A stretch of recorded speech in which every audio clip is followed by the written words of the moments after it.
There's a moment in life when silence becomes heavy, when you realize the world isn't listening and you wonder if the heavens have gone quiet too. I've been there. Maybe you have too. And if you're here, it's not by accident. Because what I'm about to tell you can either rebuild you or break what's left of your illusions. Before we begin, I want you to do something small but powerful. Write in the comments a phrase that resonates with your soul right now. It could be something like, "I'm still standing," or "I refuse to give up." Why? Because when you declare something publicly, even in words, you begin to shift the unseen energy around you. You turn your comment into a tiny prayer. And who knows, maybe someone reading it will borrow your courage. Now, let's get real. There are days when life feels like a test designed to crush your spirit. You try, you fight, and still, the weight of the world presses on your chest. But here's the secret most people never hear. In the Jewish tradition, adversity isn't a punishment. It's a coded message, a spiritual language only the soul can translate. Our ancestors believed that words shape reality.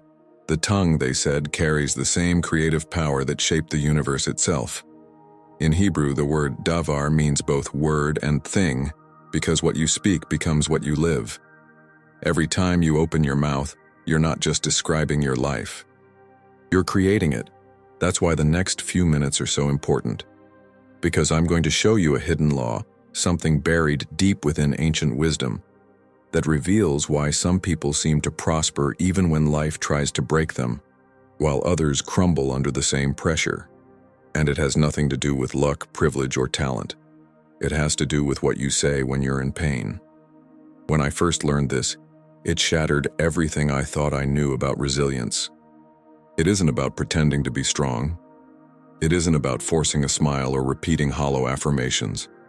It's about understanding the sacred weight of your words, the vibration they send out into the world, and how that vibration calls back experiences that mirror your inner truth. So before we go deeper, I want you to pause for a second. Think about the last time you said, "I'm fine." Were you? Or were you secretly breaking inside, afraid that admitting your pain would make it worse? Because that one sentence, those two little words, may be the very thing blocking your breakthrough. And if that sounds strange or impossible, stay with me. Because in the next chapter, I'm going to show you how ancient Jewish wisdom transforms suffering into strength, and why the way you speak during hardship determines how fast you rise from it. In Jewish thought, nothing is random. Every moment of pain, every delay, every disappointment carries within it a whisper from the divine. Our tradition teaches that the soul does not enter the fire to be destroyed, but to be refined, like gold that only reveals its purity under heat. And the way you interpret that heat determines what it becomes: purification or punishment, rebirth or ruin. I remember hearing my grandfather say, "When life tests you, don't ask, 'Why me?' Ask, 'What is this trying to make of me?'" It sounded poetic then, but I didn't understand its depth until years later, when everything I had built fell apart. That question became a lifeline. It shifted my focus from the chaos outside to the transformation happening within. And that, right there, is the heart of Jewish resilience. In Hebrew, the word nisayon means both test and elevation. Think about that. The very thing that tries to break you is also designed to raise you. Suffering isn't random, it's strategic. Every struggle carries a hidden ladder, invisible until you stop resisting and start listening. That's when you see, pain doesn't come to punish you, it comes to push you higher. Most people see hardship as an interruption, but what if it's an invitation? An invitation to remember that you are not the victim of your circumstances. You are the co-creator of your destiny. The mystics say that words are the bridges between heaven and earth. When you speak fear, you call forth more fear. When you speak faith, you invite light to enter the dark. So let's reframe the story. Maybe life isn't trying to break you. Maybe it's trying to awaken you, to peel away the layers of comfort, ego, and illusion that keep you small. Because the truth is, the same wind that extinguishes a candle can ignite a wildfire, depending on what it touches. And here's the paradox. When you stop fighting the storm and start speaking to it, everything changes. The Talmud says, "Words spoken from the heart enter the heart." When you talk to your pain with reverence, you start to hear what it's been trying to teach you all along. So as you listen now, I want you to notice your own story. The moments that seemed unfair, unbearable, impossible. Can you see how, in hindsight, each one contained a lesson? A seed of strength you didn't have before. That's not coincidence, that's design. And yet, there's one fatal mistake that keeps most people from seeing this hidden order. A mistake so common it slips from our lips every single day without a thought. In the next chapter, I'll reveal what that mistake is, and why it silently sabotages everything you're trying to heal. The first mistake, the one that quietly drains your strength, is saying, "I'm fine." Those two words sound harmless, polite even, but spiritually they carry a vibration of finality. When you say you're fine, you're declaring to the universe that you need nothing, expect nothing, and are open to nothing. You close the door to the flow of blessing. I used to say it all the time, at funerals, during heartbreak, when my business collapsed. "I'm fine." It was easier than explaining the chaos inside me, but each time I said it, something inside me grew quieter, smaller, colder, because the truth was, I wasn't fine. I was fading. I had convinced myself that pretending to be okay would protect me. I didn't realize it was suffocating my soul. In Hebrew thought, words don't just describe reality, they create it. When you tell the world you're fine, you're sculpting a version of yourself that stops growing. You tell your mind there's no need for change, no room for grace. You freeze the narrative exactly where it hurts. My great-grandfather, a man who had seen war and loss, once told me, "Never speak as if your story has ended." He had lost everything in 3 days, his home, his wealth, even his brothers. When I asked him how he survived, he said, "Because I never said it was over." Even as he stood among ashes, he whispered, "Something new is coming." And somehow it did.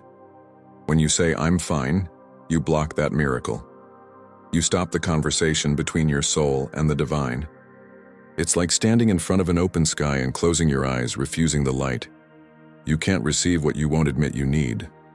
Psychologically, it's the same. The mind believes what you tell it. If you keep insisting you're fine, it stops sending signals for healing, for help, for hope. It numbs itself.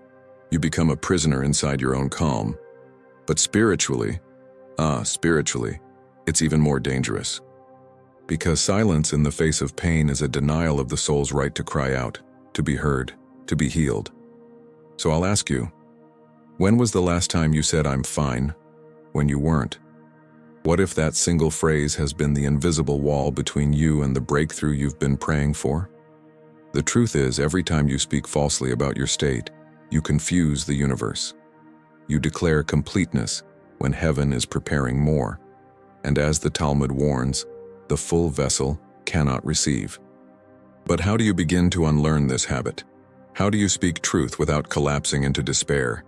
The answer lies in one sacred law, an ancient principle that explains exactly why your words hold such power and how to realign them to call blessings back into your life. And that's what we'll uncover next. There's a verse in the Talmud that says, "Beware of speaking fullness, for the satisfied vessel receives no more." At first glance, it sounds poetic, but it's a law, a spiritual mechanism that governs abundance. When you declare yourself full, the flow stops. When you speak as if you've arrived, the journey halts. This is the invisible reason why people plateau in life, in faith, in love. In Jewish wisdom, words are not mere sounds, they are containers. Each phrase you release carries intention, vibration, and creative force. That's why prayers, blessings, and even casual speech are treated with such reverence. To say "I'm fine" isn't just modesty, it's spiritual self-sabotage. It's closing the faucet that heaven left open. Imagine you're holding a cup beneath a fountain. The water streams endlessly, clear and alive. But then you fill it to the brim and stop. No more water flows in because there's no space left to receive. That's what happens when you insist that everything's okay while your heart is still aching.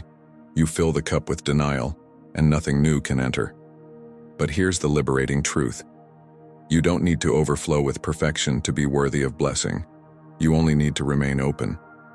Jewish mysticism teaches that the broken vessel is often the holiest one because light enters through its cracks. When you admit your emptiness, your need, your longing, you create sacred space for the divine to dwell. Psychologically, the same principle holds true. Studies show that honest emotional expression, not dramatization but truth-telling, activates healing regions in the brain. Confession isn't weakness, it's release. Denial, on the other hand, traps stress in the body, manifesting as exhaustion, anxiety, or illness. The ancient rabbis knew this intuitively long before neuroscience caught up. So here's a reflection I want you to hold. Where in your life are you saying, "It's fine," when it's not? Which part of you has been silenced by politeness or fear? You don't have to answer out loud, but recognize it within yourself. Because awareness is the first crack that lets the light in. Now, when I first began to practice this awareness, it felt strange, almost rebellious. To admit I wasn't okay felt like weakness. But then something remarkable happened. The moment I stopped lying to myself, small miracles began to appear. People I hadn't spoken to in years reached out. New ideas arrived. My energy shifted. It was as if heaven had been waiting for me to tell the truth. And yet most people never experience that freedom. Why? Because they fall into a second, subtler trap, one that doesn't come from despair, but from comfort. The illusion that once you've overcome something, the work is done. But in truth, that illusion is just another form of stagnation. And that's the next mistake we need to uncover. The second mistake is far more seductive than the first. It doesn't whisper defeat, it whispers victory. It tells you that you've already made it, that the battle is over, that you can finally rest. But complacency is a silent thief. It steals your fire without you noticing. The rabbis used to say, "The moment you stop climbing, you begin to fall." Life isn't a ladder with a top. It's a spiral that keeps inviting you higher. Every level of growth you reach reveals another layer of refinement waiting above it. When you forget that, when you stop moving, the universe takes it as a sign to move you, often through discomfort. I learned this the hard way. After years of struggle, I finally built stability, a home, a business, a sense of peace. And then, little by little, I started to relax. Not in a healthy way, but in a careless one. I stopped praying with intensity. I stopped studying. I told myself I deserved to coast for a while. Within months, things began to crumble. Not because I was being punished, but because I had stopped participating in my own growth. There's a saying in the streets of Rio, one my friend once told me, "A sleeping crocodile becomes a handbag." It's crude, but it's true. The moment you lower your guard, life turns you into an object of the past instead of a creator of the present. The same applies spiritually. The moment you think you've mastered the lesson, life will test you again to prove whether you truly learned it. From a psychological view, this makes perfect sense. The brain loves patterns. It loves comfort. When it senses safety, it conserves energy. But the soul was not made for comfort. It was made for evolution. When the mind says, "We've done enough," the spirit whispers, "We're just beginning." Judaism calls this ongoing refinement avodah, sacred work. It's not about striving endlessly for perfection, it's about remaining awake. Growth doesn't mean exhausting yourself, it means refusing to fall asleep in satisfaction. Every breath is an invitation to expand, to become a deeper vessel for light, wisdom, and compassion. So if you've been coasting lately, if you've been saying, "I'm fine, I've healed, I'm done," pause for a moment. Ask yourself, have I truly finished growing, or have I simply stopped paying attention? Because the soul never stops evolving. It doesn't retire. And that's what separates those who prosper through pain from those who repeat it.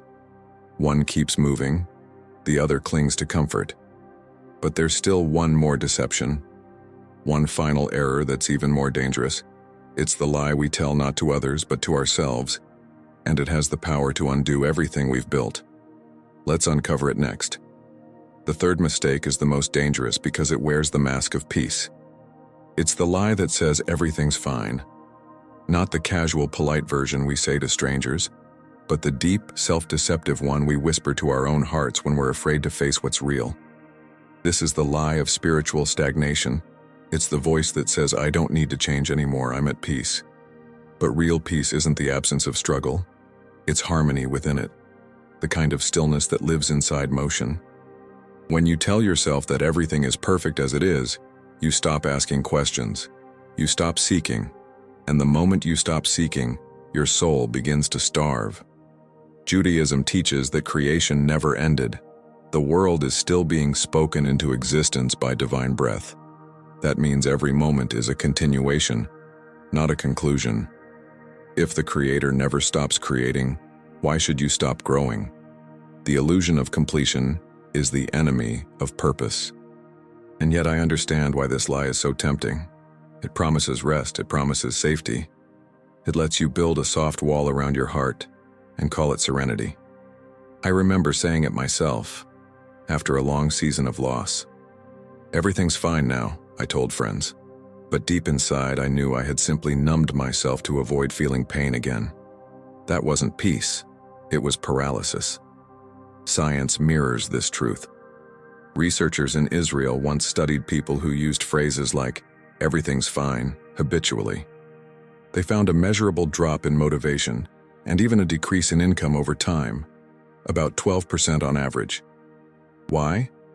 Because language shapes perception, and perception shapes behavior. When your words tell your brain that life is stable, it stops searching for solutions. The system powers down. Spiritually, it's even more profound. The Kabbalists taught that divine energy flows only where there is movement. Stagnant waters breed decay. Running waters cleanse and renew. The same applies to the human spirit. You are not meant to build a shrine around your current self. You are meant to be in motion, constantly recreating who you are. So let's break the lie. Say it aloud, even if just to yourself.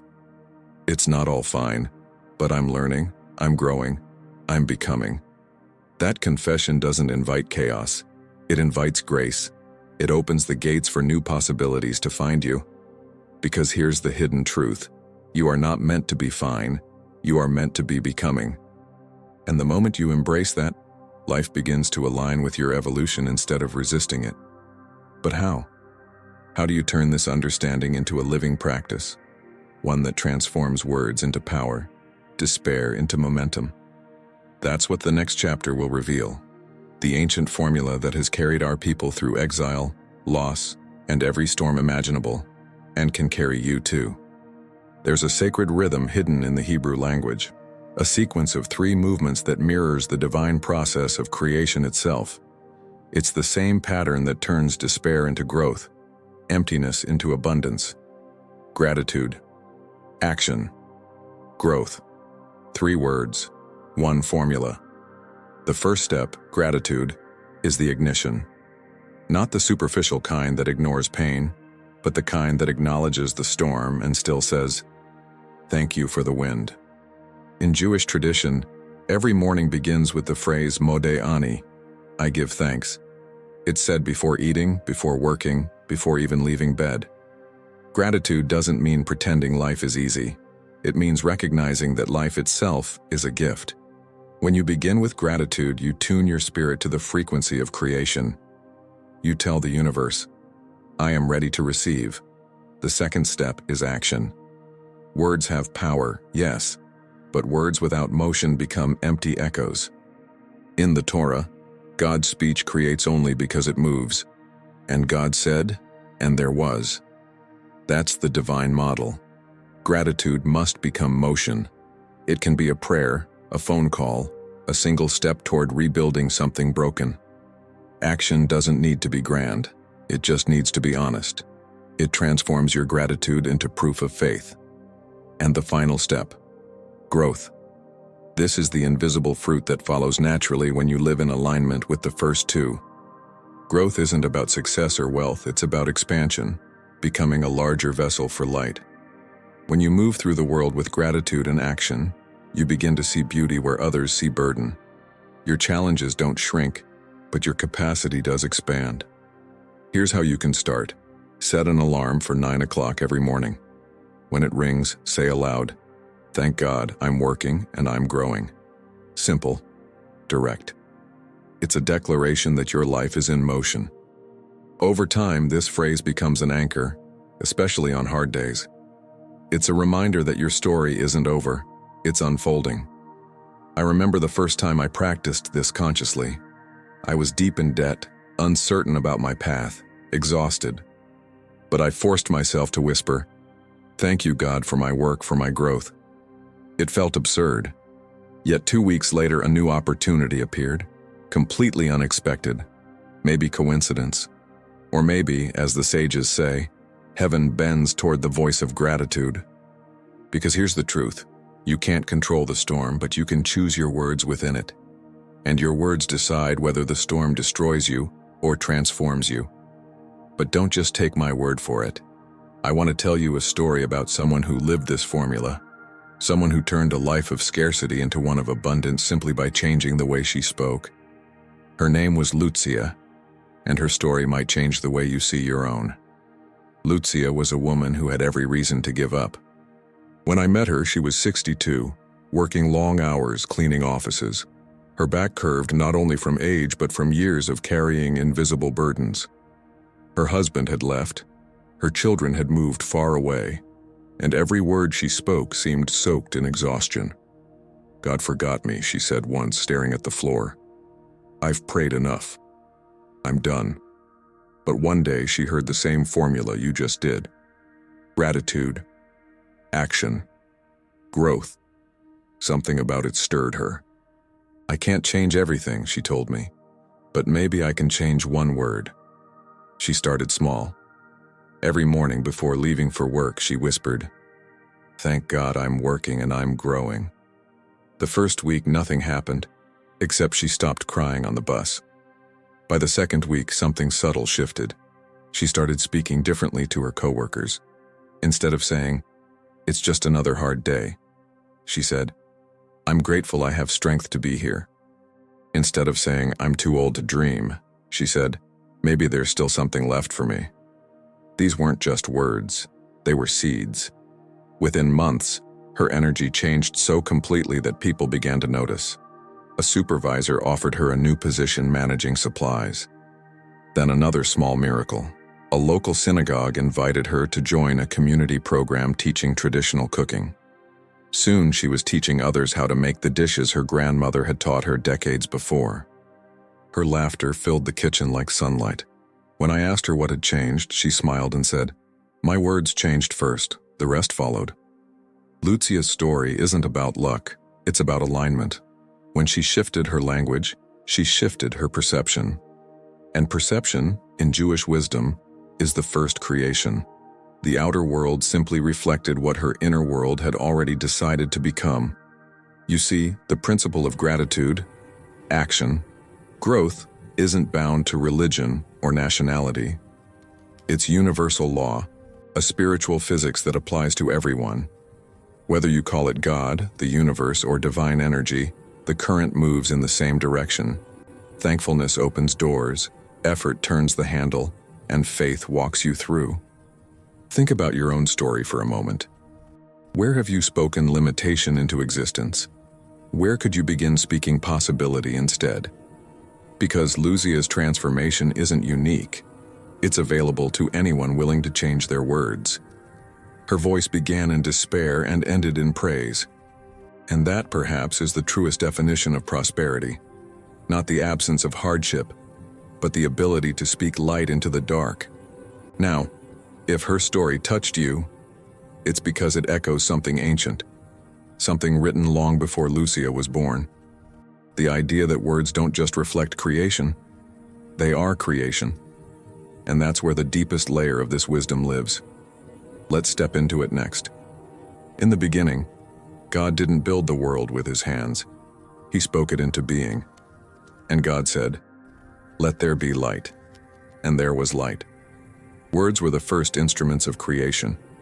That truth has never stopped being true. Every sentence we speak continues that same process, shaping the unseen into form. The ancient rabbis used to say, Be careful with your words, for they build worlds. This is the essence of the Jewish philosophy of prosperity, creation through conscious speech. You prosper when your words align with divine truth, when your speech participates in life's unfolding rather than resisting it.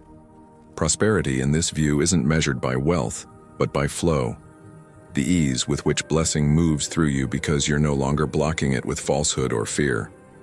Let's gather the threads. The first principle: never declare yourself complete, for completion is the enemy of growth. The second: never mistake comfort for peace lives inside movement. And the third: your words are not echoes, they're instructions. Speak carefully because heaven listens. When you internalize this, life begins to look different. A problem stops being a wall and becomes a door. A loss stops being punishment and becomes preparation. You begin to realize that every challenge is an invitation to co-create with the divine, to say alongside God, "Let there be." Now here's something profound that Jewish mysticism adds. Every person has the ability to sanctify the ordinary through language. When you bless your food, your work, your breath, you elevate them. You take the material and infuse it with meaning.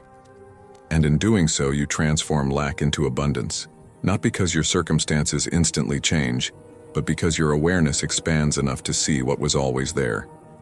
So here's my challenge to you. For the next 7 days, practice the formula. Each morning, say with intention, "Thank God I'm working and I'm growing."